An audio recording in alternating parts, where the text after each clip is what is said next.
अस्सलामुअलैकुम। मोहम्मद अज़हर सिद्दीक़ अपने प्रोग्राम में एसपीएस के साथ हाज़िर खिदमत है। अक़वाम मुत्तहिदा जाग गया या सो गया, ज़रा गुफ्तगू करेंगे इस पे। और कौमी कटहरा आज का नया नारा जो है वो कौमी कटहरा है।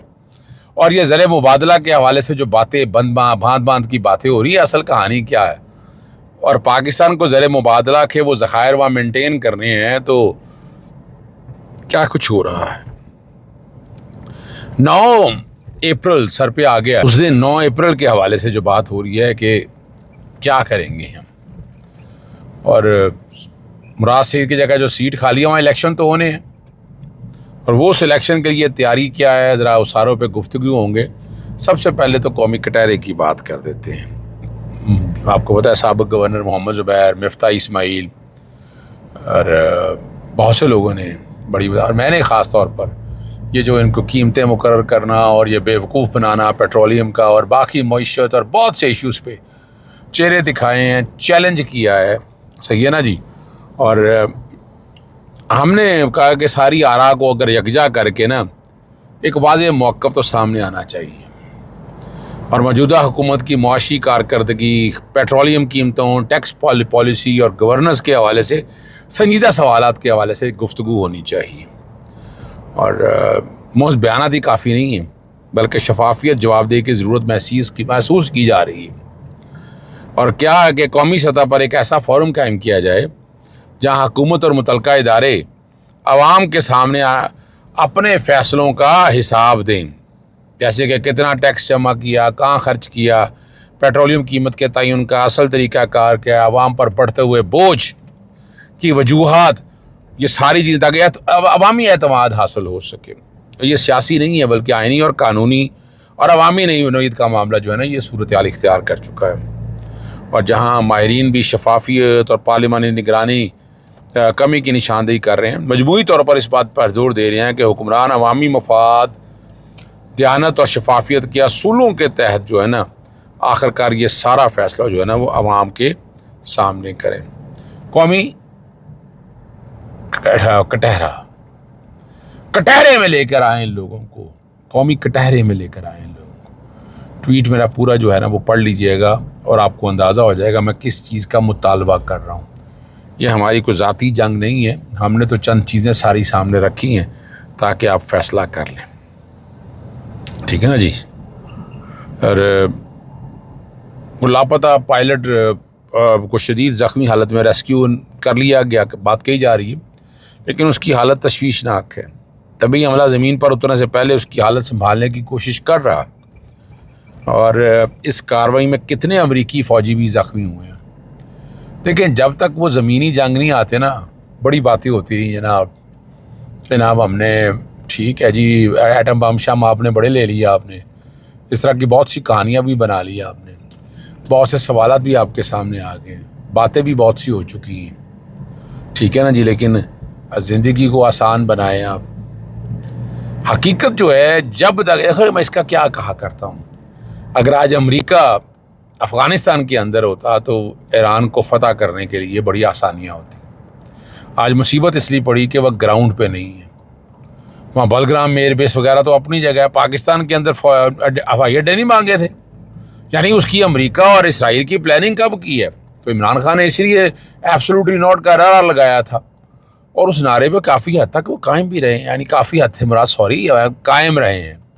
तो मैं ऐसे ही आवाम के लिए या आप लोगों के लिए ये बात मैं कह देता हूँ, लेकिन हक़ाइक़ तो आपको पता है ना कि इमरान खान उस पर खड़ा रहा और उसको फिर भुगतना भी पड़ा है। याद रखिएगा, उसको फिर भुगतना भी पड़ा है। और इन चीज़ों को हम जितना मर्जी आप कहें, क्रेडिट तो इमरान खान को जाता है ना, इन सारी बातों को सामने रखते हुए। अब आते हैं बड़ी ही अहम मामले की तरफ, और वो मामला आपको अंदाज़ा हो जाना चाहिए। 9 मई के हवाले जुनैद अकबर की पहली जो नशिस्त है सेनेट की खाली होने वाली, 9 रुकनी पार्लिमानी बोर्ड जो है ना, किसी भी रुकन से रब्ता करके अपनी ख्वाहिश जाहिर करेंगे। ये तमाम सियासी मौक़े और इमरान खान की वजह से मुमकिन हुए, इसलिए पार्टी नुमाइंदों को भी अहम मौके पर यकजहती दिखानी चाहिए। माजी में भी सेनेट के टिकट का तरीक़ाकार अख्तियार किया जाता था, या बखसूस शख्सियत के आने पर कवायद बदल रहे हैं। ख़ास तौर पर इरफान सलीम के नाम के बाद पार्लियामेंट जो है ना कमेटी की तश्कील और उम्मीदवारों से ख्वाहिशात तलब करना इस बात की निशानदेही करता है कि इमरान खान की वाज़ेह हदायत के बावजूद जो है ये कोई नया रास्ता मुंतखब करना चाहते हैं। ठीक है ना जी। और ये सवाल जो है ना ये एक बड़े सवाल को जन्म सूरत हाल बड़े सवाल को जन्म दे रही है। और वो क्या है कि इमरान खान के नाम पर सियासत करने वाले वाकई उनके नज़रिए के अमीन है या नहीं। एक तरफ पार्टी की क़यादत ने जो ख़ुद तहरीक इंसाफ का नुमाइंदा ज़ाहिर करती है, जबकि दूसरी तरफ कारकुन और अवाम है जो आज भी शफाफियत ठीक है ना जी अपनाया जा रहा है। इमरान खान ने देखिए कोई ज़ाती जंग तो है नहीं यहाँ पर। अब आजकल स्पेसेस कम हो गई हैं, लेकिन फिर भी मेरी कोशिश होती है मैं स्पेसेस में जाऊँ और नुक्ता नज़र रखूँ, मौक़िफ़ पेश करूँ आप तक हक़ाइक़ और आने वाले सियासत का। तो अब अगली जो बात के साथ जुड़ी हुई है वो 9 तारीख के लिए 9 तारीख का एहतजाज जो है अडयाला जेल के बाहर वो कैसा होगा, लोग मोबिलाइज़ कैसे होंगे। आलिया हमज़ा तो आ गई, वरना वो कोशिश करते रही। आपने वार्ड लेवल के ऊपर, आपने तहसील लेवल के ऊपर, आपने ज़िले के लेवल के ऊपर और सूबे के लेवल पर आपने क्या अरेंजमेंट्स किए हैं।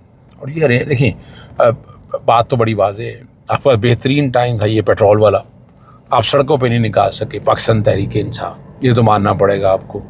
आप सड़कों पे निकालते, को मोबिलाइजेशन बनती, को मोटिवेशन थोड़ी सी होती, लोग कोई एहतजाज की तरफ जाते, लेकिन ये एहतजाज के लिए अभी तक कोई ऐसी ख़ास चीज़ मैं नहीं देख सका जिसका मैं जिक्र बार बार कर रहा हूँ आपके सामने। मैं तो ऐसी कोई चीज़ देख नहीं सका जिसका मुझे रिज़ल्ट नज़र आए। इसके लिए आपको एक बहुत बड़ी जदोजहद करनी है, जंग लड़नी है और ग्राउंड पे फ्रंट पे आकर लड़नी है। आप कहें कि आप घर बैठे ही सारे मसले हल कर लें, वो नहीं है। पाकिस्तान तहरीक इंसाफ ने कोशिशें बहुत की, लेकिन ये तो फिर बात हुई है गिरता है शाह सवार मैदान करबला में। आपको तो बार बार जदोजहद करनी है और कोशिश करनी है। इसलिए मैं आज भी समझता हूँ कि 9 अप्रैल का अगर एहतजाज आपका कामयाब हो गया तो अवाम बहुत मोबिलाइज हो जाएगी, अवाम फ्रंट लाइन पे आकर खेलेगी, अवाम कोशिशें करेगी चीज़ों को कैसे बेहतर करना है। जो आगे चलने से पहले वो बिस जुए का आपको पता है पैसे जो वापस कर रहे थे रोल ओवर के, वो नतीजा आप सामने आ चुका हुआ है। और अब अवाम अब बिल्ली का बकरा बनेगी और शहबाज साहब बाहर आ जाकर बताएंगे हम मांगने वाले नहीं आए, लेकिन क्या करें मजबूरी है। मुत्तहदा इमारात की रकम की वापसी के बाद ज़र मुबादला के ज़खायर में कमी का खदशा क्या हो जाने हैं यार, सीधी सी बात है।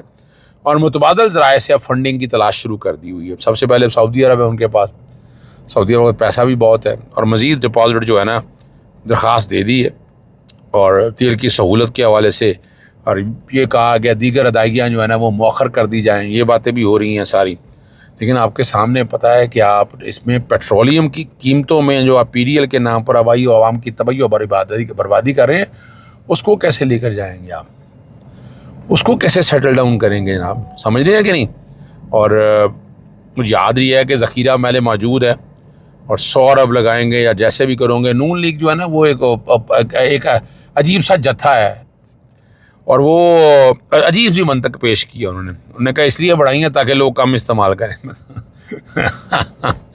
बस यही देखो ना जी, वो जब अफ्रीका जैसे मुल्कों से उठ के लोग आ जाएं, वो बेचारा क्या है ना 3 में ना 13 में तो यही बातें करेगा ना जी। दूसरी तरफ जो वज़ीर-ए-आज़म का कोऑर्डिनेटर है वो साइकिल के चक्कर में पड़ गया, वो साइकिल ही हो गया वैसे, ठीक है ना जी। और वो उन्होंने कह दिया मुल्क IMF में प्रोग्राम में होने की वजह से मुकम्मल हुआ, खुद मुख्तार नहीं। और मज़ीद तनकीद सामने आई। मजबूरी तौर पर सूरत हाल ये है कि एक तरफ आवाम को महंगाई का सामना है और दूसरी तरफ जनाब ये फंस चुके हुए हैं। मुसलसल बयानियाँ जो है ना ये इतनी बुरी तरह से फंस चुके हैं, वो आप समझ सकते हैं। अब आखिरी बात जो की तरफ चलते हैं, अक़वाम मुत्तहिदा में हालिया पेशरफ्त को भी बाज़ हल्के ईरान की बड़ी सफारती कामयाबी करार दे रहे हैं। ध्यान से सुनना आपने, जहाँ अमरीका और उसके इत्तेहादियों को मतलूबा हमायत हासिल ना हो सकी, ठीक है ना जी। और अमरीकी सदर ट्रंप की जानिब से इत्तेहादियों को सख्त मुआफ़ज़ा बनाने की तरगीब भी मौसर साबित ना हो सकी, जबकि आलमी सतह पर इस मामले पर इख्तलाफात खुलकर सामने आ चुके हैं। अब खलीजी ममालिक की तरफ से पेशकश की गई है कि करारदाद जिसमें अपनाए होम्स को खोलने के लिए इक़दाम की इजाज़त मांगी गई है, सलामती कौशल में आगे ना बढ़ सकी। रूस और चीन ने इसका यकतरफ़ा करार दे दिया है। और याद रखिएगा जबकि फ़्रांस ने भी फ़ौजी हल को जो है ना वो बड़ी वजाहत के साथ उन्होंने कह दिया ये गैर हकीकत पसंदाना है। अब इस सूरत हाल पर जो अहम पहलू जो बात सामने आती है कि किसी भी मुमकिन फ़ौजी कार्रवाई के लिए आलमी कवानीनी जवाज़ जो है ना कमज़ोर करता है। ख़ास तौर पर फ्रांस का मौक़िफ़ नुमायाँ रहा है, इसने सिर्फ इस करारदाद की मुखालफत की बल्कि बाज़ मामलात में भी सख्ती से रवैया इख्तियार उन्होंने किया है। अब चीन ने इस मामले में अपनी मुआशी और तरजीहात जो है ना वो सामने रख दी हैं और वो अपने मफाद में बैठकर जो फ़ैसला करेगा। तो पाकिस्तान उलझ चुका है, फंस चुका है। अल्लाह करे कि ये सब ठीक हो जाए, लेकिन ठीक होना है। इमरान खान ने बाहर आना है। मैं बार बार कह रहा हूँ कि जून से पहले आपको इंशाअल्लाह अज़ीज़ अच्छी चीज़ें मिलेंगी। अब जुलाई में आ चुके हैं, आगे फिर मई है और ईरान की जंग जो है मैं कुछ अर्से बाद ख़त्म होते देख रहा हूँ। टेस्टर के लगाने के तौर पर आए थे तो वो टेस्टर अपने उन्होंने लगा लिया है। इजाज़त चाहता हूँ। अस्सलाम वालेकुम, अल्लाह हाफ़िज़। पाकिस्तान जिंदाबाद।